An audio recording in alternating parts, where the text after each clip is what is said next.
This is KPRC 2 News at 10. Right now at 10, tragedy in Uvalde. He shot and killed horrifically, incomprehensibly. A mass shooting inside an elementary school. Second, third, fourth graders.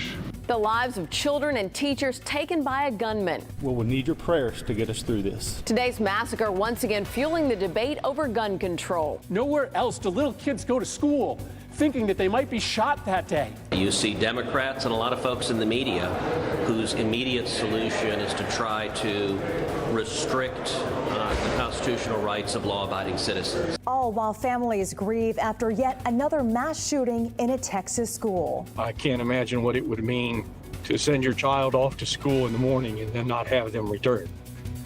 Heavy hearts across the country tonight following an act of evil at an elementary school. The death toll continues to climb after a gunman went on a rampage in Uvalde. We know 19 children and 2 adults have been killed in today's mass shooting. The gunman has been identified as 18-year-old Salvador Ramos. He was killed by police. The shooting happened about 80 miles west of San Antonio in a town with a population of less than 20,000. And we have sent our crews to the scene of this tragedy as grieving families now search for answers. We begin with anchor Daniela Guzman leading our coverage from Uvalde tonight. Daniela. Christine, Lauren, it took us about 4.5 hours to get to Uvalde from Houston, and I got to tell you, the entire time my heart was in knots just thinking about all of the unthinkable pain these family members, these parents, this community is going through tonight. We're just outside of Robb Elementary here in Uvalde, where you can see there's still a very active scene just outside of this school. This community has been changed forever. They're left wondering why, how could this happen again, and now what? Panicked parents run towards Robb Elementary School in Uvalde. Beautiful, innocent, second, third, fourth graders. And how many scores of little children who witnessed what happened see their friends die as if they're on a battlefield, for God's sake. A horrific, deadly shooting inside the only elementary school in this small town, activating heavily armed police officers to move in to save as many lives as possible and to find the shooter. Parents who will never see their child again, never have them jump in bed and cuddle with them. Parents who will never be the same. We now know a local 18-year-old high school student gunned down innocent children and teachers, shaking this quiet, tight-knit community into mourning. Texas Governor Greg Abbott says the shooter was killed by responding police. The suspect did act alone during this heinous crime. We're in the process of obtaining detailed background information on the subject, his motive, the types of weapons used, the legal authority to possess them, and conduct a comprehensive crime scene investigation and reconstruction. As I mentioned, this is a small town, and as in small towns, this community, it's a type of community where everyone knows each other. So as you can imagine, we're quickly learning about these loved ones who were killed. We want to continue our team coverage tonight with Rilwan Balogan. He's outside of the Uvalde Civic Center. We drove by there, and that is where family members are still there waiting to hear about their loved ones and get more information. Rilwan? Yeah, Daniela, just moments ago, a number of people actually exited the Civic Center here, and I could hear a number of people crying. This, as we learned the identity of 2 of the victims, students Xavier Medina and 4th grade teacher Eva Morales.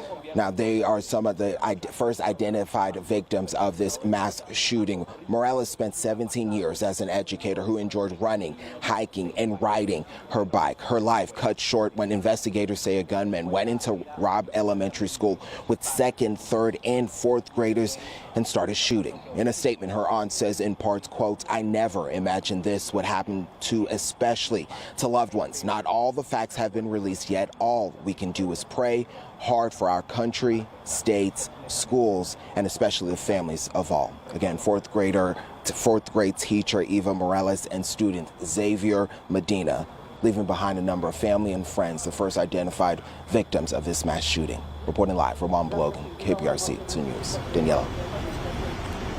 Real one, thank you. And now we want to go to Robert Arnold. We're learning a little bit more about the suspected shooter, and he's outside the home of the suspect's grandmother with the very latest information. Robert? First, I want to update you on some information we're learning from our sources. They say that they have learned that the 2 rifles purchased by the gunman were purchased legally, one on May 17th, one on May 20th. They also say that he purchased 375 rounds of ammunition on May 18th. Today's horrors, though, began at that house behind me. As Daniela, you said, that is believed to be the house of the grandmother of Salvador Ramos. And according to state troopers, Ramos shot his grandmother during an argument before taking off and crashing into a nearby drainage ditch. He went right straight through a barricade. It's a concrete deal, and the truck's in there. And Eduardo Trinidad saw the aftermath. He says Salvador Ramos crashed his truck before shooting at responding officers. Trinidad snapped these photos, including a bag and rifle he believes Ramos dropped next to the truck before running off. Trinidad is a former in-law of Ramos's grandmother. He was a loner because my nephews worked with him at Burger King, and he was kind of like a loner, you know.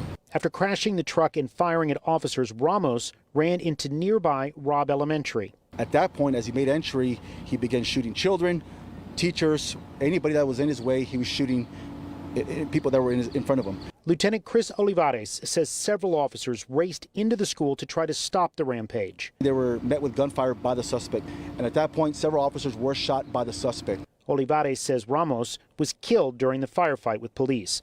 Federal agents, including the FBI, spent much of the evening interviewing neighbors living around his grandmother's house. As of now, no motive has emerged. I mean, you expect something like this in San Antonio, in bigger cities. You know, we're just watching that stuff that happened up in New York, you know, and it's crazy.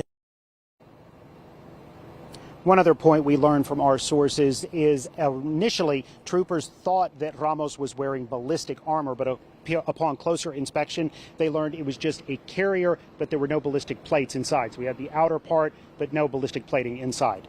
Reporting live from Uvalde, Robert Arnold, KPRC 2 News. Robert, thank you. Well, speaking about a tragedy like this, as difficult as it is, and imagine speaking it to our children again and trying to explain another school shooting to them.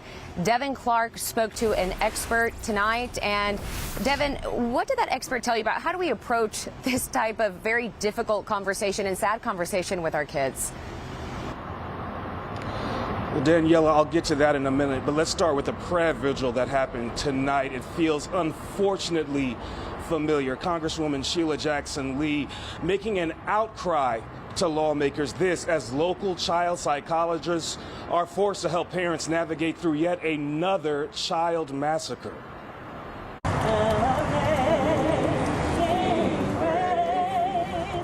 While hope persists, so do the growing numbers of deadly school shootings. Virginia Tech, 32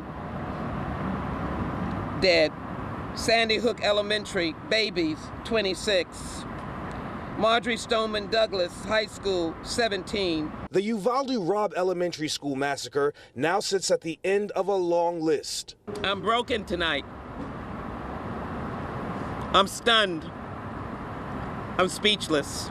It was the focal point of a prayer vigil Congresswoman Sheila Jackson Lee held outside of the federal building in downtown Houston as an outcry for gun safety legislation. Meanwhile, the painstaking familiarity of the Uvalde shooting has local pediatric psychologists offering advice to help guide parents through the ordeal. It's important not to lie. So saying, you know, this tragedy happened, something terrible happens today.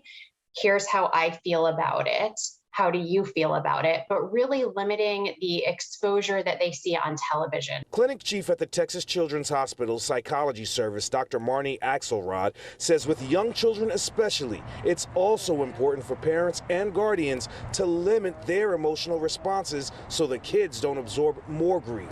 While with young children, we might say a terrible thing happened, children at school got hurt today. With older children, it's important to have a conversation with the truth. Here's what happened. Here's how I feel about it. Dr. Axelrod adds that it's also important to remind kids that statistically it is still unlikely for a school shooting to happen to them, and also keep a lookout for signs of continued emotional distress, such as fear and losing sleep, not wanting to speak. She says at that point, it's time to seek professional help. Reporting live downtown, Devin Clark, KPRC 2 News.